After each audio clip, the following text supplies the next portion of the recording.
Good morning, everyone. My name is Anna. I'm a wife of an addict in recovery, and I'm also recovering myself from codependency. Good Sunday morning. I had to remember what day it was. Good Sunday morning. Back on here again today. I wanted to come on and I really wanted to talk about focusing on things that are inside of our control and why it's so important for us to do that. So that's what we're going to talk about today. So my question to you right off the get-go in the beginning is, what have you been focusing on? Do you feel like what you've been focusing on is within your control, or do you feel like you've been focusing on something outside of your control? Now, to go a little bit more into that, do you see Andrew? My cat right there, Andrew. Good morning, Barb. So focusing on things outside of our control are generally other people, places, things. It is something that we may have the illusion that we can control. However, we truthfully don't. And the main one is people, okay? And we can go straight into when we love someone in addiction, as much as we want to control their addiction, we do not control another human being just in the get-go, okay? So we also do not control someone's addiction. What are things now? What's inside of our control? What's inside of our control is ourselves. That can go down to what our choices are and how we respond to another person's choices. And I know a lot of the times, I mean, I can take myself back. I didn't like that answer as a family member. I wanted to find the solution of how to help Mitchell in addiction find recovery. I wanted to know that answer. And I want you to know you're not alone. If that's something you're still searching for that answer, there's got to be something out there that has me helping my loved one in recovery. Now, you absolutely can help your loved one in recovery. Absolutely. You can support your loved one in a healthy way. It will always come down to you do not have control, though, over another human being and their choices. For me, that goes even into my philosophy major and my degree, okay? I believe in free will. We cannot control another human being. They have the free will to choose whatever they may be. And that's why when we love someone in addiction, a lot of the times, you know, you're not alone. I used to do exactly the same. What would I do? I'd look for the drug and the drink, right? There were kind of a twofold answer to that. I know I tried to look for the drug and the drink because I felt so insane, because I was told that there was no use when every alarm in my body went off and said there is something wrong here. My loved one is using. So I think there was a part in that of I needed to find the physical substance to basically tell myself, see, Anna, you're not insane. I will tell you another reason why is because I thought if I found that and I proved myself not to be insane, I also thought a big part of it was that I could look at Mitchell and prove to him that he was wrong. What we need to learn again is our loved one in addiction. Their brain has really changed, and they have those unhealthy behaviors now. So chances are, even if you have a substance and it's right there in front of their face, a lot of the times an addict will look back at you and go, it's not mine, or it was from an old time, an old point. So I want you to know the reason why we're going into this live and we really need to focus on what's inside of our control is because a lot of the times when we're focusing on things that are not inside of our control and we have the belief that they are, that is where we hit insanity, okay? That is where a lot of the unhealthy behaviors come from in our codependency as well. So really learning to focus on what's inside your control doesn't only help your loved one in either early recovery itself, or an active addiction, it also helps you. Good morning, Brianna. So I really want to focus on this one today, okay? So I want to ask you guys right now, what are you focusing on? Are you focusing on things that are inside your control, which is your choices and how you respond to other people, okay? How you choose to regulate your feelings and emotions? Or is it outside of your control? You're still focusing so much on your loved one in addiction. And to be completely honest, it doesn't even have to just be on that. Are you focused on trying to control your boss or your coworkers, your friends, your family? What are you focused on right now in this moment? And chances are, I will tell you this. If you're focused on things outside of your control, you probably feel very imbalanced. You may feel a lack of peace. Could start feeling very irritable and angry. I know me, towards the end, we talked about this a little bit on the last live, I started getting very angry and irritable. And I didn't recognize because I thought I was no longer trying to control Mitchell. No, I still was. And Laura called me out on it because I was so mad at Mitchell for lying to me. I was so mad at Mitchell for lying. And I remember her going, must be real hard. You still trying to control everything. And I remember going, I'm not. I'm in this bedroom upstairs that's not even mine. My bedroom's downstairs. I made this room upstairs for every time Mitchell used. Okay, so my mind was like, I am not trying to control everything. I'm trying to control the things that I can. That's why I'm up in this dim bedroom, and I've been up for it for about a month. I think I'm focusing on me. She's like, Anna, you're mad at Mitchell right now for lying to you. And I'm like, I have every right to get angry or upset for Mitchell lying. She says, yes, you do. However, you are getting mad at someone where I am telling you right now that lying is a symptom of their disease. You are getting mad at someone where we have told you this and we have expressed this, that what are some behaviors of the addict? Lying, manipulating, gaslighting, sneaking around, using, lying right to your face, yelling, irritable, mood swings, telling you they're going to do something, then not doing it, saying they're going to go to an event, they don't go to an event, say that they're going to be there for your kids' birthday parties, they're not there, they make a fool of themselves. What she was trying to really express to me is, you're getting mad at someone where these behaviors come in with addiction. You're getting mad at that. And I'm like, again, just because he has this, though, Laura, it doesn't make it right. And she said, you're right, Anna, but you're focusing on the wrong things. You're still focusing on, he's lying to you, he's doing this. You're getting mad at that, when in actuality, why aren't you looking at your own choices? Why aren't you looking at what you can do? Well, in all honesty, because this is hard. What does that mean? Back then, let's take a little trip to the past right now with me. Going back to that moment with Laura on the phone. I was in the upstairs bedroom. Okay? I was upset with Laura because I felt like I was being invalidated. When in actuality, I get off the phone, I remember realizing, oh my God, I am still trying to control him because I am mad at him for lying. And again, I absolutely have the right to be mad at him for lying. What she was trying to teach me is, though, you are getting mad at something, Anna, where you know this is going to be the rest of your life. And you cannot control Mitchell. So that is a reason why I was getting mad. Why was I getting mad? I can tell you I remember that in that bedroom. I remember sitting there going, I am mad because I feel like if Mitchell just chose recovery, none of this would be happening. And I wouldn't have to do what I've been fighting not to do for a really long time, which is my hards. And what were my hards? My hard was making the decision of if I wanted to stay in this marriage or not. My decision was not just that. My decision was going, I have always looked up to my parents that I feel have had a healthy relationship, that I've always seen love between them. I feel like I am going to disappoint them because I am the first one of the children to get married. Therefore, I am also going to be the first child to get a divorce. What is another reason? Even though I grew up in the Catholic Church, I do not consider myself a Catholic. However, I was raised in that we took vows. The way I saw it is even if you don't go down to vows, I just saw it as when I told someone, I'm going to be with you forever, I meant it. And that hurt me. I felt like I was doing something wrong. I felt like I was a bad person. I felt like I was giving up. Okay? A whole other reason. I felt, okay, if I leave here, what do I have for myself? Nothing, I felt.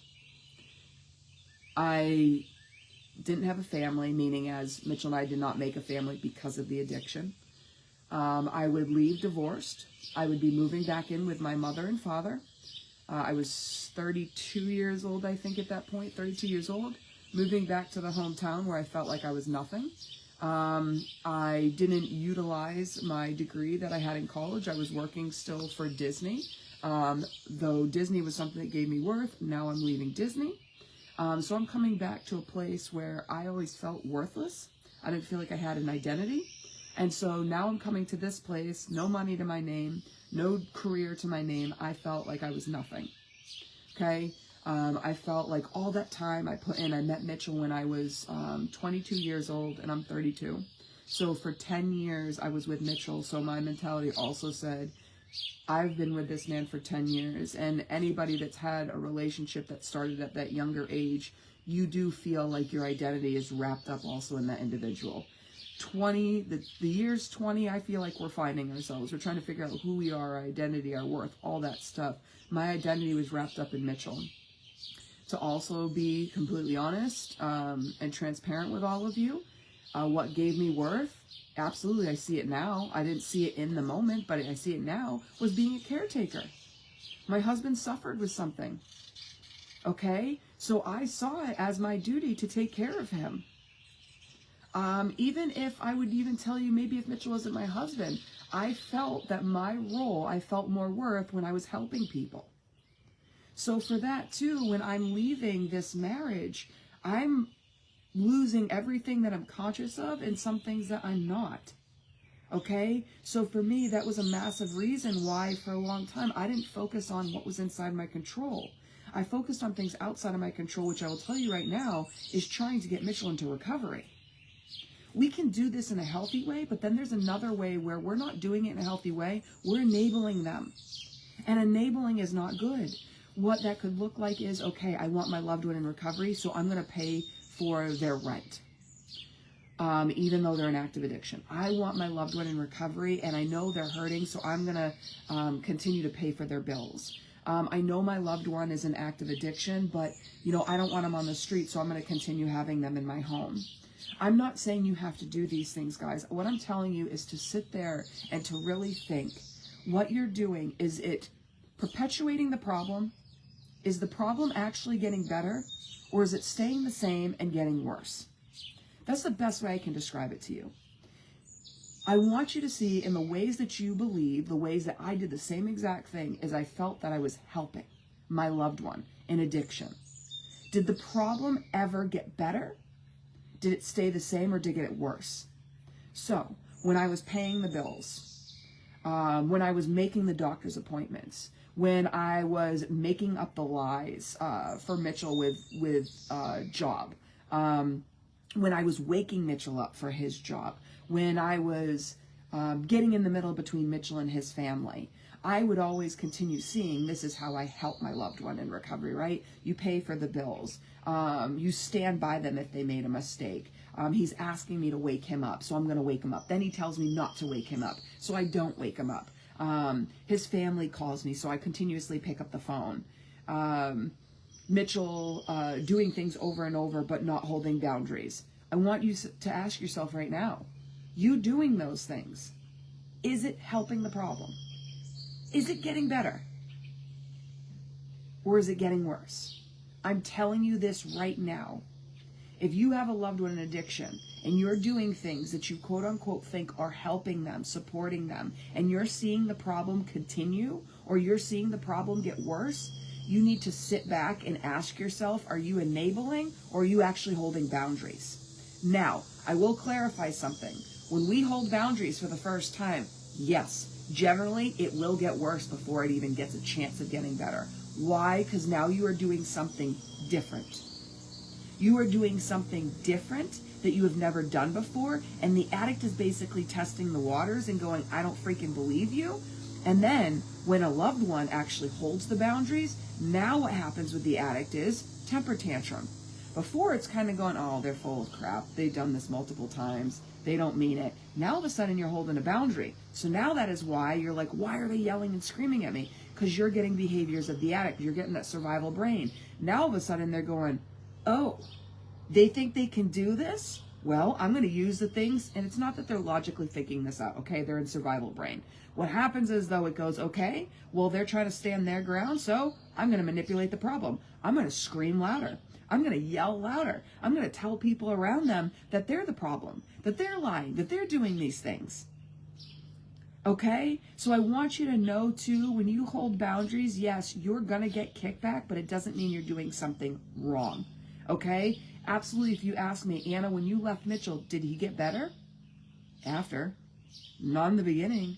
No, when I first left Mitchell, no, he spiraled so much worse. Okay? For about a good 3 weeks, Mitchell went downhill massively. More cocaine, more alcohol, more anything he could get his hands on. He went downhill. However, if you ask Mitchell, what helped you? He'll obviously always say, Anna, holding boundaries. But there was a key to this. When Mitchell went into recovery the first time, we set up boundaries and rules. I will tell you, there were definitely rules. Instead of just boundaries, there were rules. And what it looked like is, I don't trust you with finances. I've watched thousands of dollars leave within a week.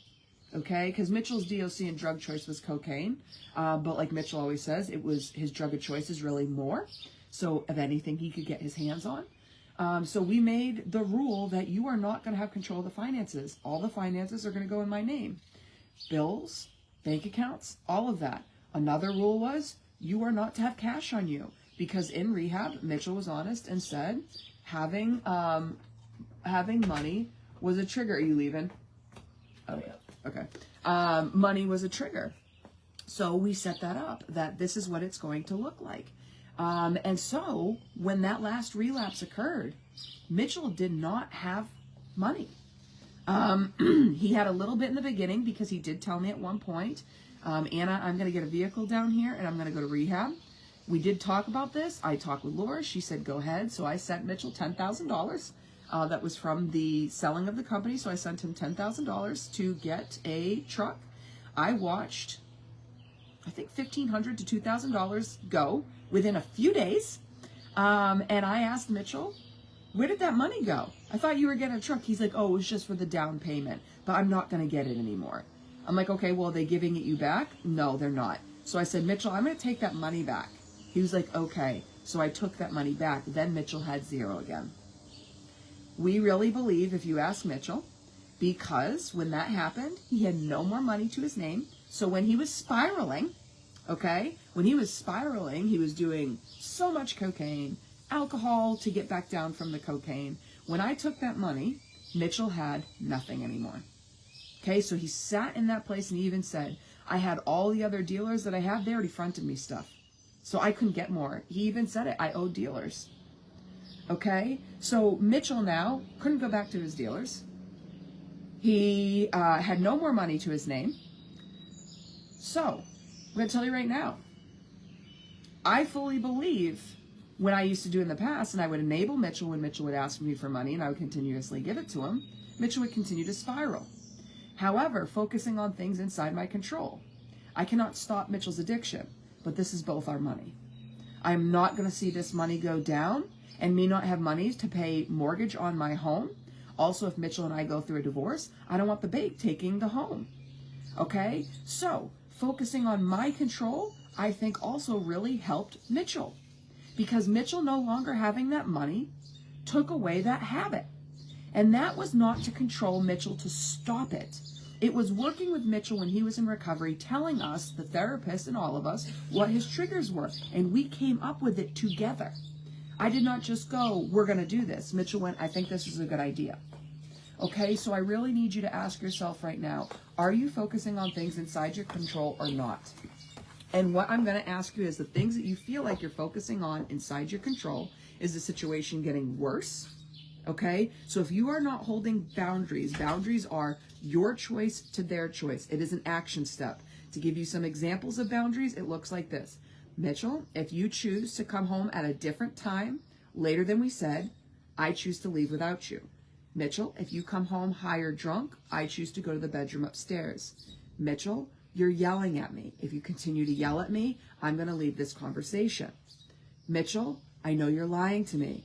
When you're ready to tell the truth, I'll be over here. These are all boundaries. Why? Mitchell still has the free will and choice to make whatever choice he wants. He can come home high or drunk. He can choose to continue to lie to me. He can choose to yell at me. He can choose to come home late. I didn't take his choice away. What I did was, though, is actually focus on the one thing that I control. My own choice. How to keep my own sanity, my own peace, my own safety. So if Mitchell wants to choose something, I know now how I'm going to respond. You come home or higher drunk, it's your choice. I choose not to go into this anymore. I choose to go in the bedroom upstairs. Why? Because sleeping beside you and knowing you're high or drunk, my mind continues to race. I'm going to go to my peaceful space over here. I've already told you that if you come home late, not at the time that we said, you already know I'm going to leave without you. Why? Because I can't keep living my life on your demands. I'm not going to keep living my life by your choices. I'm not going to keep living my life by your actions. I'm not going to keep living my life by your feelings, your emotions, and the way you choose to live your life. I am actually now going to look at my codependency and go, how do I choose to live my life? How do I choose to respond to other people? How do I choose to choose my emotions and feelings? How do I choose to make my own choices? How do I want to live my own life? So the reason why this really helps your loved one is because if we are both two unhealthy individuals, we are just going to continue getting unhealthy. But if we focus on what's inside of our control, our choices, how we respond, the boundaries we hold, the way we express ourselves, the way we communicate, there is so much power in that. That is why I truthfully believe, and I want you to really hear me, guys. When I say this, I am not saying we can choose recovery for our loved ones. That is not what I'm saying when I express this. What I am trying to prove is that when we focus on ourselves, we create possibilities of our loved one to choose recovery. But when we do not focus on ourselves and we continue to focus on them, we lack any possibilities of recovery. I'm going to give you proof of this. For years, 9 years, I focused on Mitchell and his choices and his addictions. And I based it off of what can I do to make Mitchell choose recovery.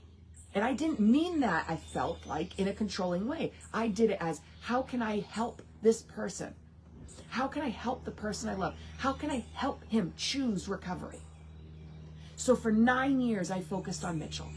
9 years of paying bills, 9 years of making doctor's appointments, 9 years of trying to keep the peace between him and his family, 9 years of making excuses for Mitchell, 9 years of lacking of boundaries, 9 years of just continuously expressing, you're hurting me, you're hurting me, you're hurting me. 9 years of expressing, Mitchell, I'm scared that when you're going to understand this, it's going to be the moment where I'm already walking out the door. 9 years of saying you're hurting me. 9 years of saying I can't take these sorries. But 9 years of just expressing that. Just expressing that. Sure, maybe I'll be pissed and mad at him for a couple days, maybe a couple weeks, but I always did that insanity of going back in and connecting with him. 9 years of that insanity cycle. 9 years of feeling like, oh, we can do this, and all of a sudden crap hits the fan. I find drugs, I find a drink, or he's mean to me because he was drunk or using. So next day, I'm mad, I'm upset, we talk, we have a good talk. He tells me I'm going to do A, B, and C, and I'm going to do it. Well, I don't want to be mad and upset, and I'm like, okay, he'll do it this time. Maybe this is the time. Things seem to start getting better. Then all of a sudden, here comes a big blow-up and fight. He's in these behaviors. We have another talk. Come on, guys. You know exactly, if your family is sitting on here, you know exactly what I'm talking about. You know exactly what I'm talking about. 9 years I did this insanity cycle. Until all of a sudden, Mitchell decides to go into rehab. Why does he start to go into rehab? Because I will admit to this. I just got to the point of having enough. Okay, I didn't have a support system at that point, meaning as people that understood what it feels like to love someone addiction. This is before Laura. Okay, all of a sudden I started going, I don't want to do this anymore. I remember sitting in Marcia and John's living room, okay, which is Mitchell's parents. I remember sitting there, and I remember looking up divorce. Because I remember being ready, because I remember why. A little bit more into Mitchell and I's story. I remember all of a sudden crap was really hitting the fan again. It was after Mitchell and I had a good talk, and then all of a sudden crap's hitting the fan. I remember going down into my basement, and I remember seeing like these neon lights in the corner. I'm like, what the hell is that? I walk over to the corner, and there it is. I open up this massive container, and inside this container, there are mushrooms being grown. I remember going, what the F? I remember then all of a sudden look at the bank statement again and seeing $1,000 missing. I remember going, I'm not doing this anymore. I remember Mitchell's friends starting to call me up and going, Mitchell, Anna, there's a problem. Mitchell has a problem. We're calling because of this. And I remember, guys, this is what I mean, okay? This is why we have our own healing too. I remember that friend calling because they cared about Mitchell, and not just about Mitchell, but they also cared about me, and they were trying to come to me and go, hey, Anna, we're working up the courage finally too. We were feeling like, and they didn't say this, okay, but I realize now that's what they were doing. That day, though, I was so mad at them, guys. I was so mad at them. My God, when she called me up and said, you know, we think Mitchell has a problem, I remember going, are you kidding me? Of course he has a problem. He's had a problem this whole time, and I feel like you guys have not said anything to him. I feel like I've been the only police officer. I feel like the only person that said anything. Okay, I remember being so mad at her. Now with the power of hindsight and being on this healing journey for so long, I know what happened. All the friends, I know what it feels like. Is it my place? Is it my place to step into this marriage? Is it my place to say something? I don't know. So I understand now. And that is where I have to make an amends. So again, guys, that is why if we as family work a 12-step, we have an amends ourselves. Because we don't realize in our own sickness, we hurt other people that are just doing also the best that they can. I was so angry at her that day. I remember that. Okay, and yes, I understand I had the right because I just found shrooms in my home. Okay, I had $1,000 missing in my bank account. I get that. I get that. Okay, but I remember that day already having enough. And I remember sitting down with Mitchell and going, I think you have a problem and you need to go to rehab. And I don't know how long I'm going to stay. I remember it took Mitchell a good week, I think, after that. And then finally, or a couple weeks in all honesty, after that shroom instance. Because here I am again, guys. I was looking up things. I wasn't necessarily, though, ready to go, let's do it. Okay? So, at that point, I just remember getting to the point of enough. However, when Mitchell went into rehab that first time, and I met Laura Bolberg, which is a substance abuse counselor, and I met a whole other group of family members that had someone in Alpine Recovery Lodge also, and they were learning. Laura started teaching us about boundaries. She started teaching us how to communicate them in a healthy way. She started teaching us how to work through our own feelings and emotions. Not to say that we are invalidated, we don't have a right to feel angry and scream. But she said, when you have someone in addiction, remember their brain. It's no longer using logic and reasoning. It's no longer coming up here. They're not going to, hi bug, they're no longer going to listen to you like that. They had that survival response. So think about it, Anna. If you walk up to someone, you have every right to be angry. But if you walk up to them and you scream at Mitchell, do you think Mitchell's going to sit there and go, yes, yes, Anna, you're right? No, that addict is going to go toe-to-toe with you. Because you took it here and the addict's going to go 10 notches up. You go 10 notches up with the addict's going to go up another 10 notches. So I want you guys to really hear me again when I say this. For 9 years, I did not hold boundaries. I thought I was. Because I thought it was enough to look at the person that you love and go, you are hurting me. You are not just hurting me, you continue to hurt me. I don't get why you do not understand that we had this same conversation a couple months ago where you screamed and yelled at me when you were drunk. I do not understand why you are not choosing different when I told you that this money is to pay bills and our mortgage so we can keep the heat on. I do not understand why you keep taking money. I do not understand why when you say I'm sorry, I no longer believe it anymore and it hurts me. My belief system said a person that should love you should understand how much pain they are causing and want to change. Because I did not truly understand addiction and what it does to your brain.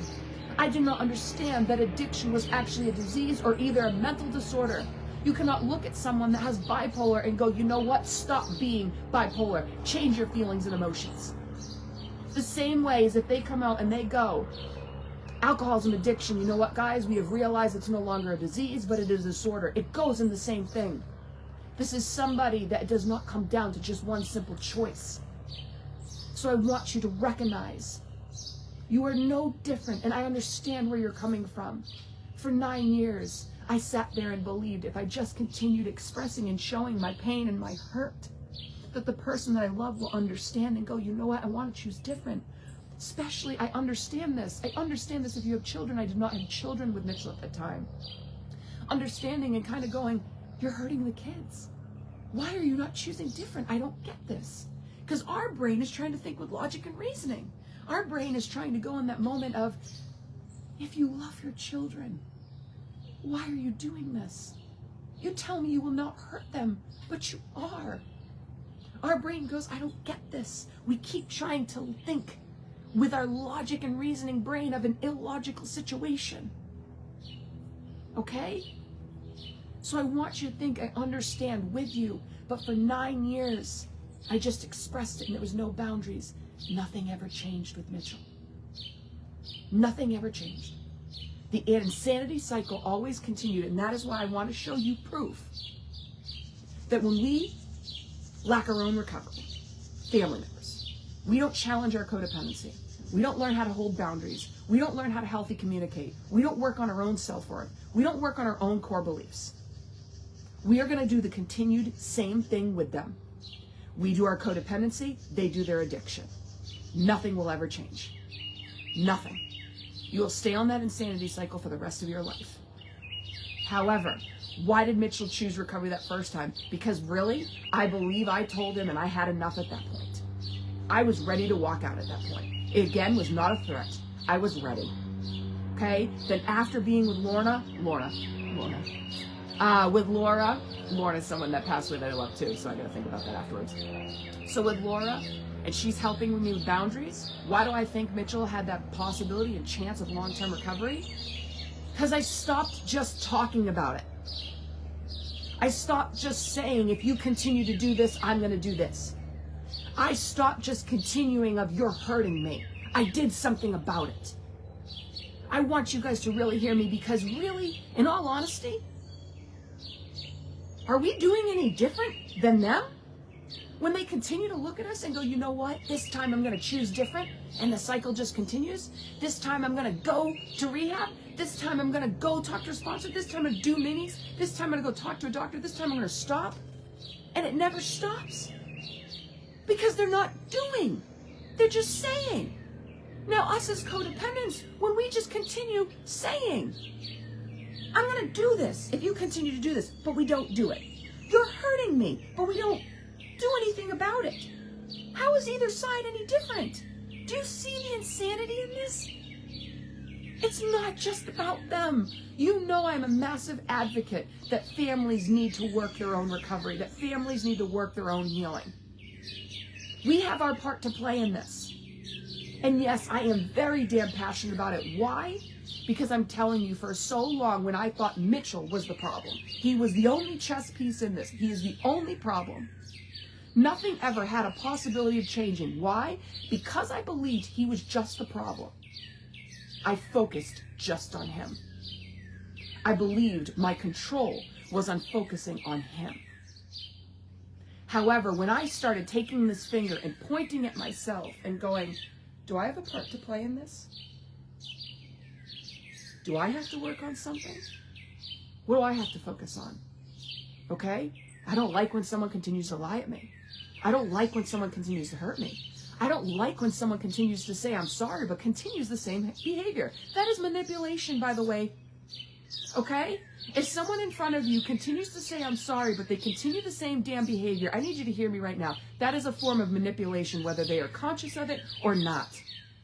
So if we continue to walk around and go, you know what, they said I'm sorry, I'm going to give them another chance. You are just saying okay to the manipulation. Stop doing that. Stop doing that. You are to say no, and you are not to say no just with your words, with your actions. All right? That is why I also believe, and why I'm telling you again, if you ask any family member that has a loved one in recovery, go ahead, ask them. Ask them, what changed? What created the possibility? I held boundaries.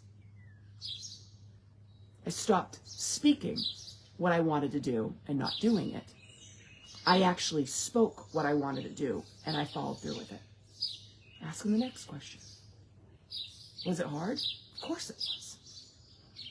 It was one of the most difficult things I've ever done in my entire life. Why was it so hard? Well, because addiction truthfully is life or death. So you're scared that if you hold these boundaries, that you're going to lose your loved one. And I will tell you this, that what Chris Alder told me, an addict in recovery, I think about 8 years now, possibly more. But he told me before I left Mitchell, Anna, we are slowly killing ourselves anyways. Being in addiction is a living hell. Think about knowing you love your family. You know you love them. You know sometimes what you are doing is making the wrong choice. But there is this calling that you need something, that you cannot live without it, that your body craves it so much that you do leave your family, your spouse, and your children. Is that freaking living? No. We are slowly dying because we get caught in this insanity cycle also. And what the insanity cycle is when we don't have that money for the drugs. Or we're coming down for our drugs. You better believe we feel it. We feel all the shame and guilt that we are hurting our family and our loved ones. That we are killing them. That we are causing them pain and suffering. And yet, we still get this pull to go back out. Think about that. Would you be able to live with yourself knowing that? And that is why, again, guys, in early recovery, boundaries are so damn important. Because your loved one is facing that in the beginning.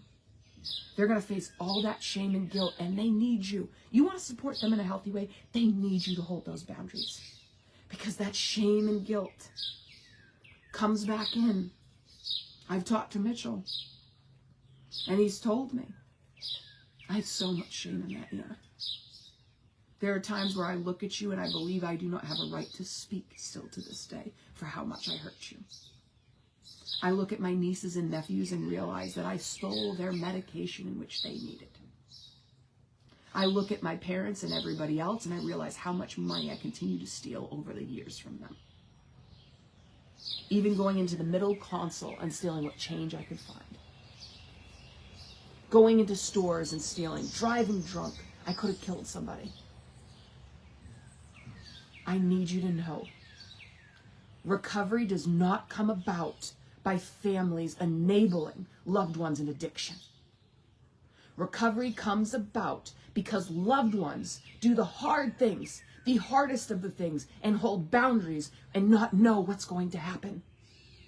It is all unknowns. Being in the addiction, it's more predictable.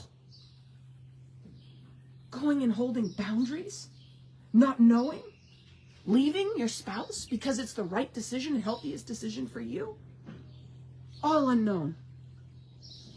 So I need you to really hear me again when I say this. People don't get recovery because loved ones enabled.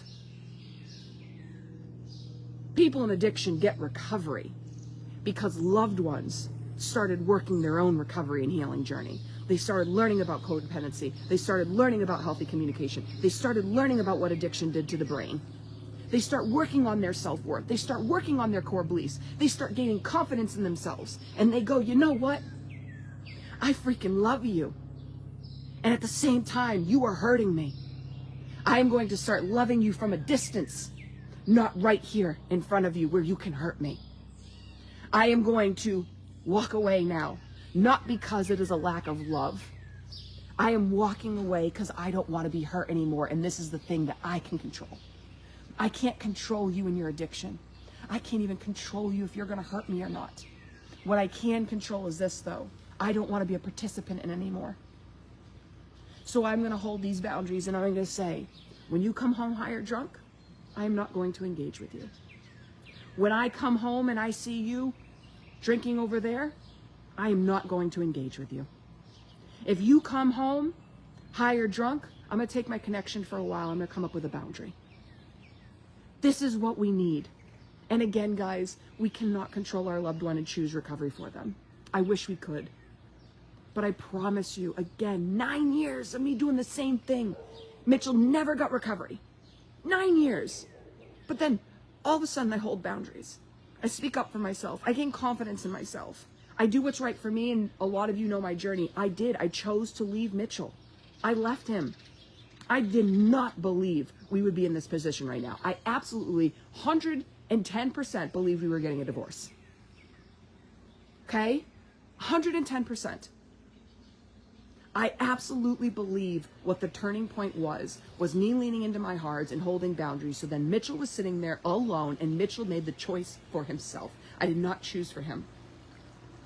Only created possibilities. And Mitchell sat there and said, do I want to live or do I want to die? And he chose to live. Other people, same Chris Alder. My family held hard boundaries. Jason DeGraw, my dad held hard boundaries. A lot of people I worked with, my family held hard boundaries.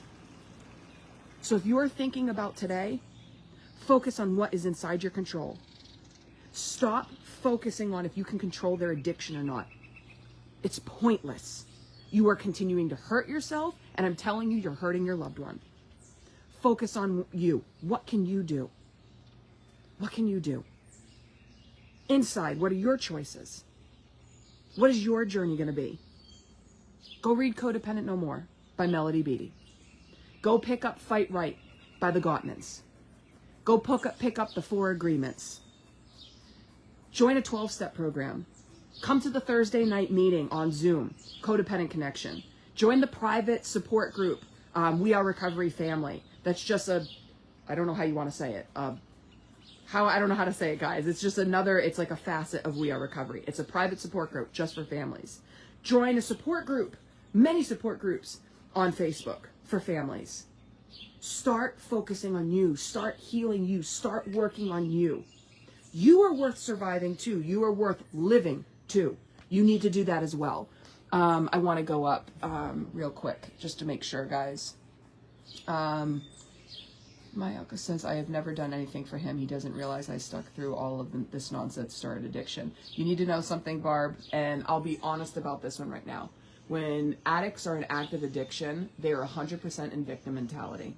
Everything is done upon them, okay? And this is, to be completely honest with you, what we've been talking about today.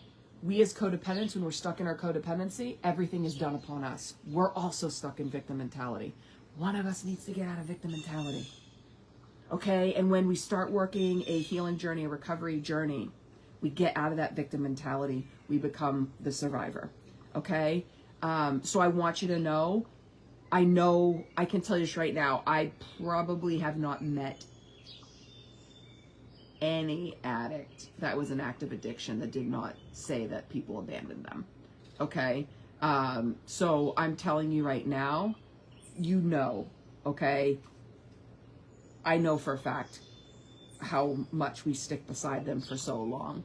Okay, so just know that addiction stinks and heart is breaking.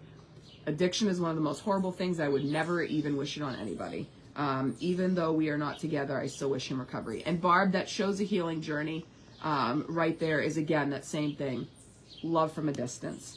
All right, guys, so I'm going to head off of here. I'm going to watch my birds for a bit before it becomes Monday, and I'm going to start coaching again. I've been off for the same thing on We Are Recovery, guys, because we've been down in North Carolina with Mitchell's family, and then my family came up here to Massachusetts from Kentucky and Virginia, and so that's why we've been taking a hiatus. And so anyone that has messaged me through We Are Recovery, I will get back to you very soon. I know I have not checked the messages in like 2 weeks, okay? So I apologize for that.